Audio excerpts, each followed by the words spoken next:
What's up, everybody? I'm Chris. This is BS for Build. I gotta be really honest. This film shoot has been fraught with technical difficulties. We filmed all day yesterday, and we had audio problems all day. And then I filmed this morning and had more audio problems. Turns out that the exhaust tone in this car, although it's not that loud, it really, really pisses off microphones. So microphones just start to freak out around it. So I'm trying alternate things. I'm really sorry about the sound quality if it doesn't turn out good. So the original plan yesterday, we filmed all these like dramatic shots and these cut scenes.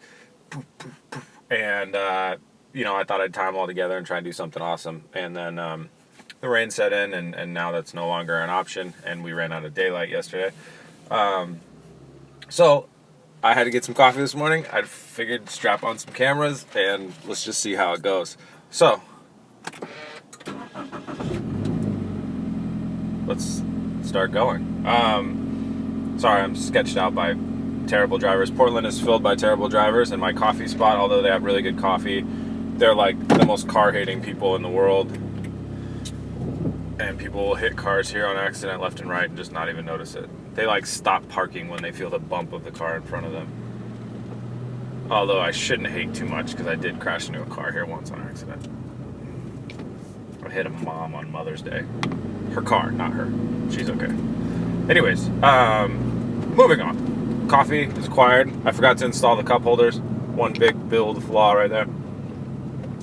But automatic power.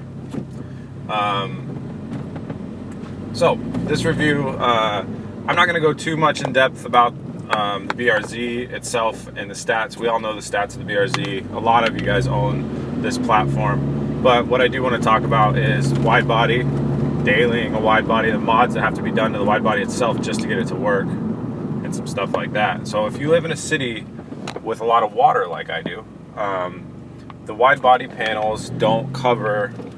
This is funny, this is not the way I want to go at all, but I'm just being forced into it. Alright, that's fine, I can do this. Freeway pull. The wide body parts don't cover everything on the car. So you will have water flying off of your rear wheel up the side of your car. Oh, there's a lot of road noise. Sorry, I hope the mics can pick this up. You have to do a lot of waterproofing added that the manufacturers of the body kits and stuff aren't going to hook you up with. I did hours of waterproofing in the rear end and the front end, mostly fabricating pieces with sheet metal and rivets. It ended up being really, really sturdy, so I was super happy to it. But what you need to do is extend the wheel wells out to meet the wide body kit, so water doesn't fly between the wide body kit and the body, or the two pieces of the body. So I'm driving over puddles, and I'm not worried at all. Feels good. Uh-oh. What was that sound? Okay, well that last sound I didn't like at all. I've only driven this car like 50 miles. Well, the truck behind me is sure confident that my car's not going to fall apart, so fuck it. I have no idea what that was. Alright, moving on. Jesus.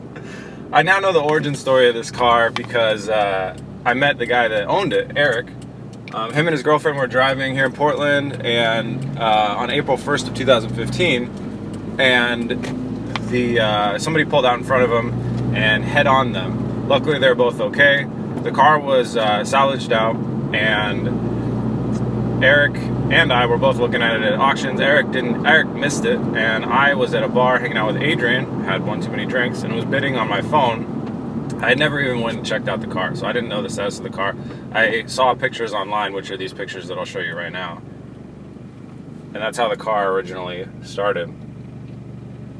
So, I set myself a limit for this car, and I picked it up. I won the bid at $5,400, including fees. I got the car home. Shortly after that, I knew that it needed to go to a frame straightener, so I sent it out straight to the frame straightener. $2,000, some new control arms, and lower, the subframe was replaced. And actually, now that I've put everything on this car, it doesn't even need an alignment. I mean, I'll get one just to get things checked out, but it drives super straight. Like, I can just cruise down the highway, no hands. Sorry, I'm going to try not to get too sidetracked here. So we got the car built up. the whole time I knew that I wasn't able to get it started in the very beginning of this build. Before I even filmed anything for BS for Build, I wasn't able to get the car started. How BS for Build started was around this car in an interesting way. I had this car in my garage, but then I called up my buddy Jeff and I said, Jeff, let's take a vacation, let's film a car show, and let's road trip across the United States in 2 beat up cars. Let's do it. We thought the premise was just the best thing in the world. We thought everybody's gonna be super into it. So we decided to do it, and to get a little bit of people watching the show, we decided let's film some BRZ work first, just to get a couple people tuned in and get some traction. We thought the big main show would be our road trip, and it turned out that by the time we were on the last leg of the road trip, the last video I did filming featuring the BRZ had more views than all of the road trip videos combined. So I knew people were interested in watching the BRZ. I also needed to come home and finish working on it because it's going to be my car. So that's really when BS for Build as we know it started. I'm getting a weird grinding sound in the back. I don't know what that is, but everything's on there for the most part. That's when BS for Build as we know it really started. So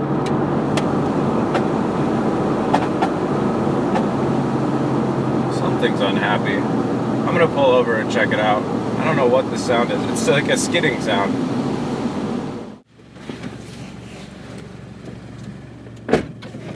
Alright, the car's totally fine. There is a stray piece of skid plate underneath the car, or the rock guard underneath the car, and I'm assuming that the water's kind of pulling that down a little bit more than it ever has before, and that's kind of what got it. So let's not worry about that.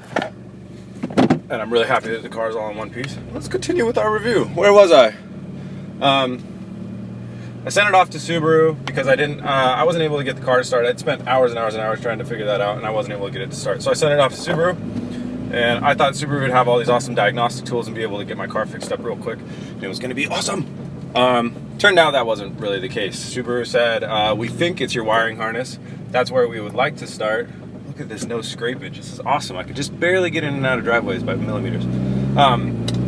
They said where we'd like to start is a wiring harness. It's a $1,500 part, and $170 an hour in maintenance or labor or whatever. So I said, fuck that. I'll buy a new motor for that price and swap in a 5.3 or a 2JZ into this car. And that's when I was like, all right, time for Plan B. I really want to have a daily driver that is a BRZ. So I went off to Reno with Adrian and we bought the Plan B car. I'm really happy I have the Plan B car.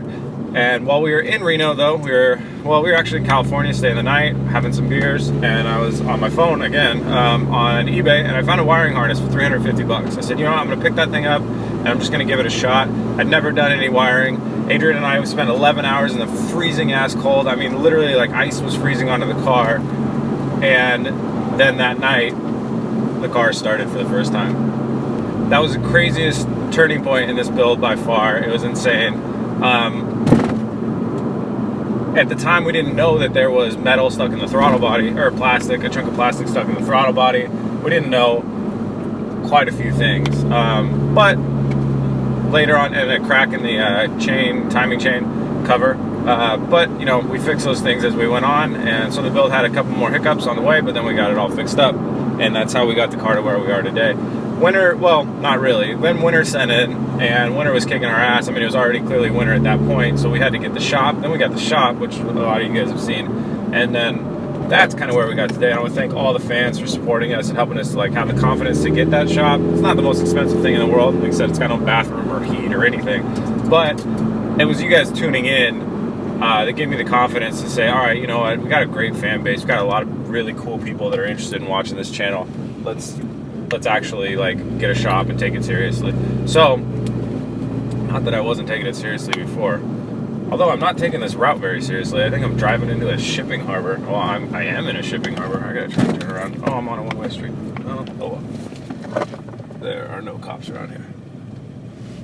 One good thing about Portland is the cops are very lenient. They don't really give a shit. They're so used to people that ride bikes 300 days a year getting in their car for the first time to take their dog to the groomer and fucking driving all over the place like morons. Anyways, sidetracked. Thank you guys very much for the support and the confidence to help me get that shop. That is one of the coolest things that we have done thus far. And then that enabled us to really put a focus on this car. 13 episodes later, the BRZ is finished in what you see today. and I'm really, really stoked. Let's do a cost breakdown for you guys. The car costs $5,400. The frame straightening costs $2,000. The Rocket Bunny wide body kit costs $1,000. The wheels, spacers, and tires cost $1,000. Paint was $1.5K, which could have easily been like $600. And that's buying a lot of tools too. If you can borrow the tools or rent tools, you can get a lot cheaper. Here's parts that the car really needed: hood, fender, bumper, lights, core support, radiator, wiring harness, AC condenser, and exhaust. That added up to $2,800. Now I do have some performance parts on there, like that exhaust is not stock, so you could have got it for a lot cheaper. Some more optional parts: the wing and the roof lip. Those were $310. That totals out to $14,100. So that's how much money I've spent on this car, minus all the tools that I bought to get me along the way. But that's how much I rebuilt this car for. I think it's definitely valued at a little bit higher than that. Maybe not a whole ton higher, but you know, it's still. I haven't lost too much money on this car. The car just to rebuild the BRZ would have been the $5,400 to buy the car, the $2,000 at the frame straightener, and the $2,800 in parts. Those were the necessary parts to have the car back to just BRZ stock. The rest of the money that was spent was for my personal preference of the color, the wideness, the rocketness of the bunnies.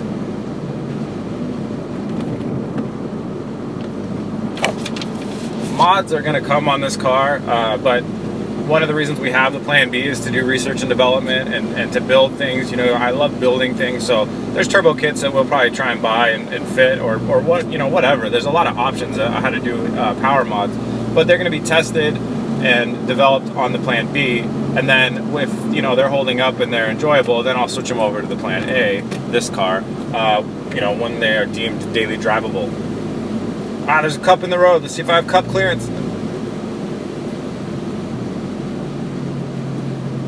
I might not have cup clearance. I'm gonna go right. I don't know what's right. This is the dumbest review when I don't know where I'm going. We're in some industrial zone though. I do want to get stupid for a second. Sorry, this is going too far. I think that's it for this review. I hope I didn't leave anything out. One thing I don't want to leave out is saying thanks to some people. Thanks to Eric. Once he found out who owned this car, he went back in his used parts selection or not his used parts, but the parts that he had from this car and everything he had before. He went in and dug deep into finding stuff and helped me find the key for the stereo. He helped me find, or the SD card for the stereo, so now I have a stereo, which saved me a ton of money. He helped me find a bunch of stuff that I really needed for this car, saved me a ton of money. As well as he's been a really cool guy to meet, and I look forward to working with him. So thank you, Eric. Thank you, Jeff, for helping in the beginning of this build. Thanks, Adrian, for helping at the end of this build. Thanks to my girlfriend for helping me out and keeping me motivated in all these times. And most of all, thank you guys, the fans, for making this build a reality. You've been a motivation to me, you've been an inspiration to me, but you've been pushing me a lot, and it means a lot, and it's all really awesome. And this is one down for BS for Build. This is BS for Build's first build. I'd like to say fuck you to all the haters that said, once they saw all my cars, said you'll never finish one. Well, here's one. Next one will be done in a couple months. But thank you guys so much for the motivation. Just being there and tuning in, it keeps me motivated. I know, like, hey, I got to do some work because I got to put out another video. And it's a good feeling, actually. It's really enjoyable. So it's a huge motivation. Thank you guys very much. You can find us at facebook.com/BSforBuild. You can find us at bsforbuild.com, BSforBuild on Instagram. You guys know the stuff. Thanks for being along on the ride. I think it's time for Plan B. Peace.